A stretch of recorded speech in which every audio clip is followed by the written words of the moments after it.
Je suis Anne Pioz, psychothérapeute et coach. La pleine conscience du pouvoir est un podcast qui s'adresse aux femmes qui veulent reprendre le pouvoir sur leur relation avec la nourriture, sortir des injonctions de la culture des régimes et ne plus se sentir seule avec tout ça. Dans ce podcast, je partage des outils, des réflexions. Je vous parle aussi de pleine conscience et d'introduire dans votre quotidien plus d'observation de votre propre fonctionnement.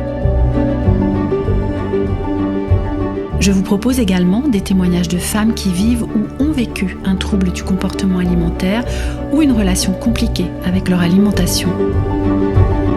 Leurs témoignages vous permettront, je l'espère, de réaliser que nous sommes nombreuses à nous retrouver prises au piège de cette relation toxique. Je vous laisse avec l'épisode du jour. Bienvenue dans l'épisode 35 du podcast La pleine conscience du pouvoir.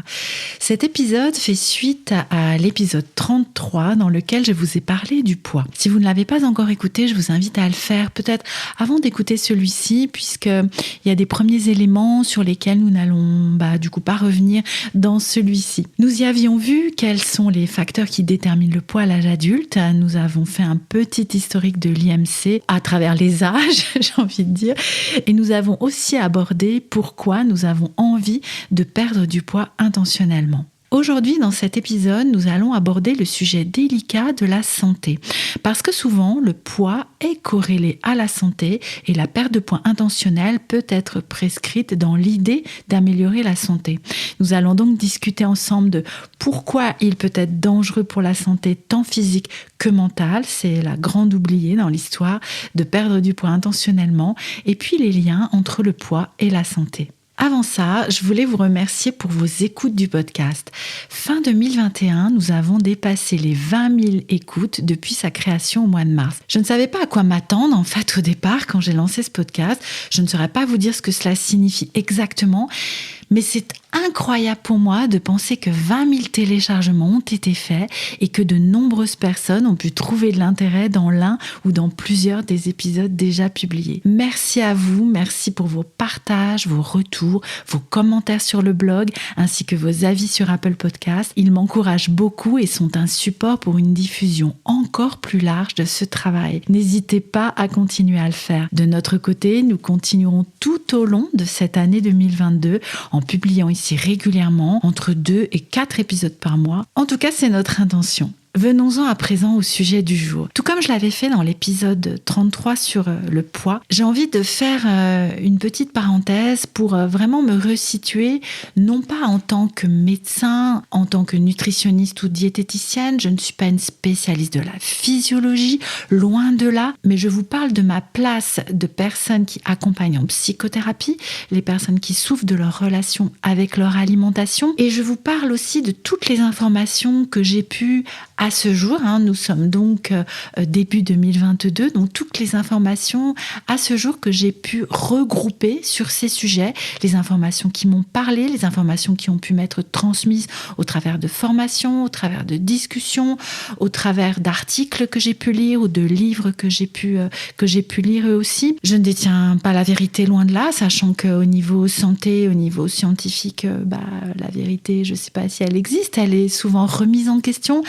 Donc vraiment à l'avance, s'il y a des incertitudes, s'il y a des choses pas totalement justes, je vous prie de ne pas m'en tenir rigueur. Je partage ces informations-là comme je les partage avec mes clientes dans l'accompagnement Indépendance Cannelle pour nous aider, pour vous aider à avancer, à avoir un regard différent, à prendre de la distance aussi avec ces sujets du poids et de la santé afin que vous puissiez avancer dans la pacification de votre relation avec l'alimentation. Et puis, ma foi, c'est vraiment un des sujets qui sont au cœur de l'accompagnement Indépendance Cannelle.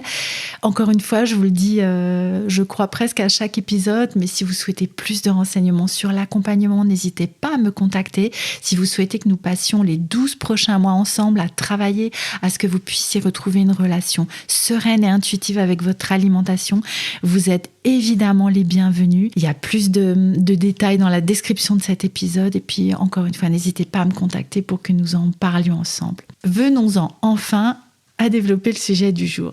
Tout d'abord, pourquoi est-ce dangereux de tenter de contrôler votre poids ? Nous en avions déjà parlé dans l'épisode 9 sur le sujet des régimes. L'une des raisons, c'est que cela ne fonctionne pas à long terme. Je vous laisse découvrir ou redécouvrir cet épisode. Ce que vivent de nombreuses personnes qui se lancent dans les régimes, c'est le fameux phénomène du yo-yo. Vous savez, ce yo-yo, je pense que certaines d'entre vous connaissent bien, c'est le fait de perdre du poids grâce à un régime, un plan alimentaire, un jeûne, une détox, bref, mettez ce que vous voulez là-dedans, mais qui permet de perdre intentionnellement du poids, et puis d'en reprendre, voire d'en reprendre un petit peu plus qu'au début. Ensuite, à nouveau, de se remettre au régime, de reperdre du poids, et puis forcément, j'allais dire de lâcher ce régime, de repartir dans l'autre sens, de reprendre du poids. Et ces yo-yo, ils peuvent, entre autres, impliquer une élévation du poids au fur et à mesure. C'est-à-dire que vous perdez, vous reprenez encore un peu, vous reperdez, mais pas complètement, vous reprenez encore un peu, etc., etc. Et ces yo-yo, il est montré qu'ils sont plus mauvais pour la santé physiologique qu'un poids qui resterait stable sur le long terme, même si ce poids est au-dessus de la normale. Ces yo-yo, ils viennent dégrader le métabolisme et la physiologie naturelle du corps.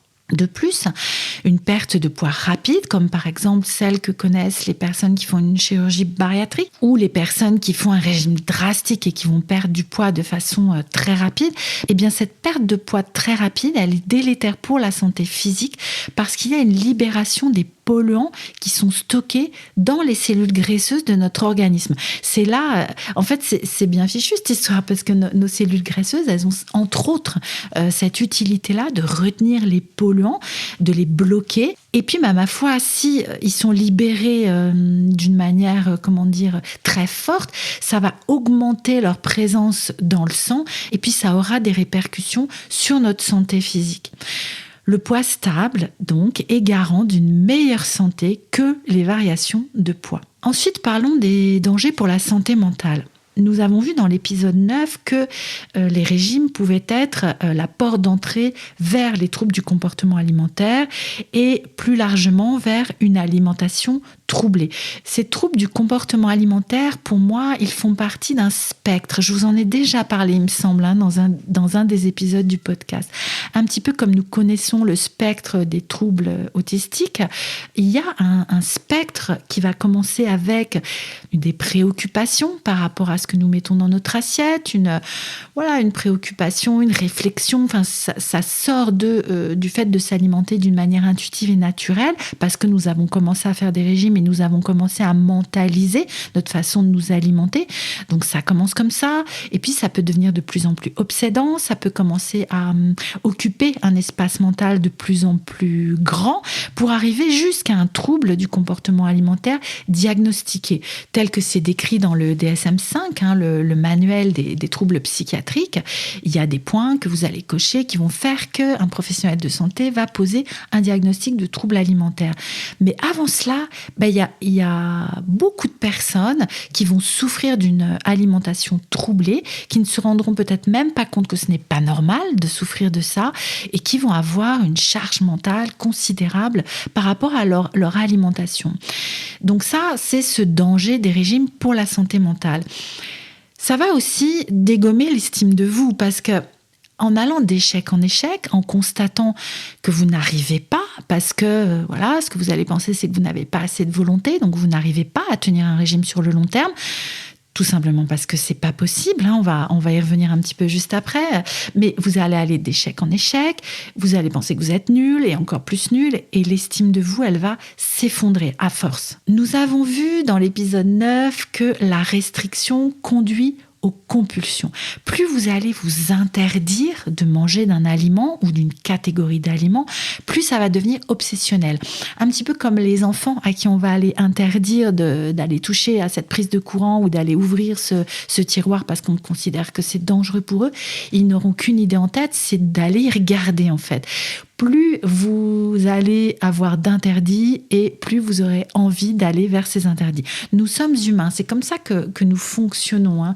L'interdit donne l'attirance et les compulsions vont être le résultat à la fois au niveau physiologique, parce que si vous vous sous-alimentez, votre corps va finir par crier famine et donc à réclamer à ce que vous mangiez, et au niveau psychologique, également. Cette restriction, elle va faire que vous allez avoir envie de transgresser cet interdit. La frustration, elle va être de plus en plus difficile à tenir et vous allez du coup vous jeter sur les aliments interdits et puis vous allez entrer dans ce cycle du foutu pour foutu et donc déclencher des compulsions. Les compulsions, je pense qu'on en fera un épisode spécifique en fait parce que je pense que ce serait intéressant de développer un petit peu plus. Et donc, pour en revenir au sujet de la santé mentale, en lien avec la perte intentionnelle de poids, vous allez entrer dans la restriction cognitive. Là aussi, je vous l'ai définie, je vous en ai parlé dans l'épisode 9, mais pour vous la résumer de nouveau, la restriction cognitive, ce sont toutes les pensées que vous allez avoir à propos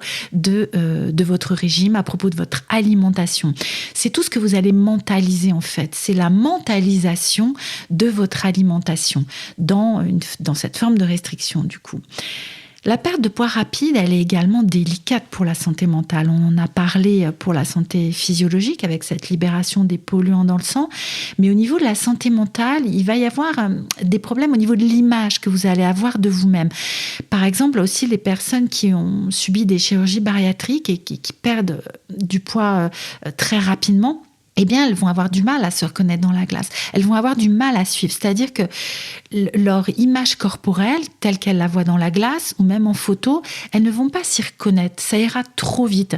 J'ai pu moi-même expérimenter ça, en ayant perdu du poids relativement rapidement, de continuer à voir mon corps gros, en fait, à ne pas me rendre compte que mon corps était devenu mince ou en tout cas avait minci.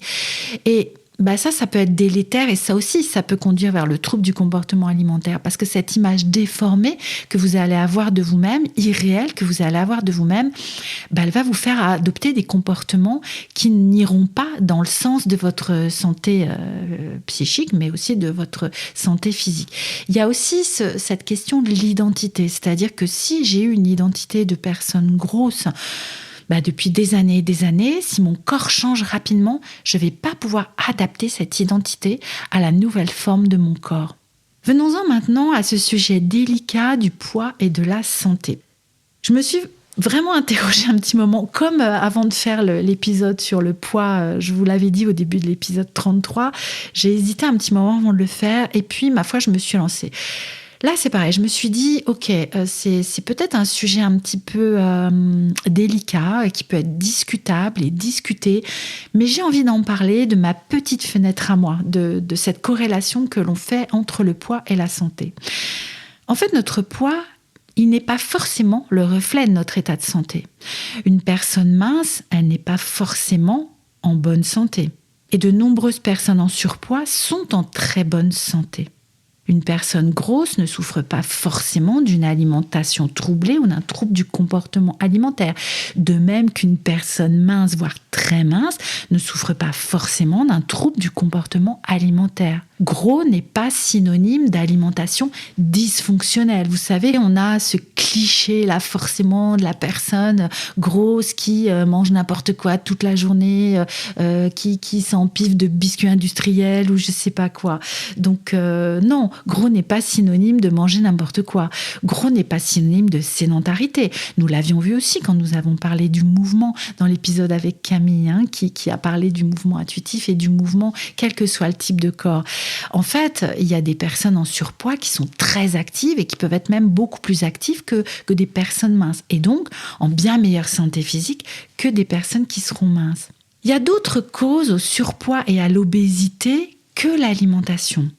De même que les déterminants du poids sont bien plus nombreux que les fameux manger-bouger, les déterminants de la santé sont bien plus vastes que le poids. Détacher la santé du poids peut être une très bonne idée pour permettre aux personnes grosses d'être mieux soignées. J'avais envie aussi ici de vous parler de la grossophobie médicale. Même si je n'ai jamais moi-même été confrontée à cette grossophobie-là, quoique, il faudrait que je fouille dans mes souvenirs parce que vous voyez, en même temps que je vous dis ça, je me dis que j'ai pu être stigmatisée par rapport à ça à certains moments. Mais voilà, j'ai pas de souvenirs qui me reviennent tout de suite. En tout cas, j'ai entendu de nombreux témoignages ou lu de nombreux témoignages sur cette grossophobie médicale. Il y en a aussi qui a été cité dans certains épisodes du podcast. Cette grossophobie médicale, c'est quand un professionnel de santé va dire à une personne grosse que d'abord il faudrait qu'elle commence à maigrir. C'est-à-dire qu'il ne va pas forcément aller creuser par rapport à ce qu'elle vient lui amener en fait dans le cabinet, quels que soient les symptômes dont elle souffre. Elle va s'entendre répondre « il faut perdre du poids » ou « c'est à cause de votre poids » et « ou c'est à cause de votre poids ». Ça va faire que l'accès aux soins peut être retardé parce que elles vont revenir, parce qu'elles continuent à souffrir, si elles ont le courage de revenir, parce que certaines personnes grosses ne vont même plus voir le médecin, parce qu'elles savent qu'on va leur dire il faut d'abord que vous maigrissiez pour qu'on puisse, ou c'est la faute de votre surpoids, donc elles ne vont même plus aller voir le médecin. Donc l'accès aux soins est retardé, donc elles vont avoir des symptômes qui vont se développer de plus en plus, jusqu'à temps qu'enfin un professionnel de santé aille creuser derrière cette question du surpoids pour voir de quoi elle souffre exactement. Et puis j'ai aussi entendu il y a quelque temps que les personnes grosses vont développer de l'hypocondrie, vont devenir hypocondriaques peut-être plus facilement que d'autres personnes parce qu'à force qu'on leur répète qu'à cause de leur poids, elles vont développer des problèmes de santé, voire même elles vont mettre leur santé en danger. Le moindre petit symptôme va les alerter. Vous voyez ce que je veux dire ? Si on me dit toute la journée, tout le temps que à cause de mon poids, je vais développer des troubles cardiovasculaires, je vais faire un AVC, je vais mourir, je vais avoir de l'hypertension, je peux du coup devenir hypocondriaque. Ça semble un petit peu logique finalement.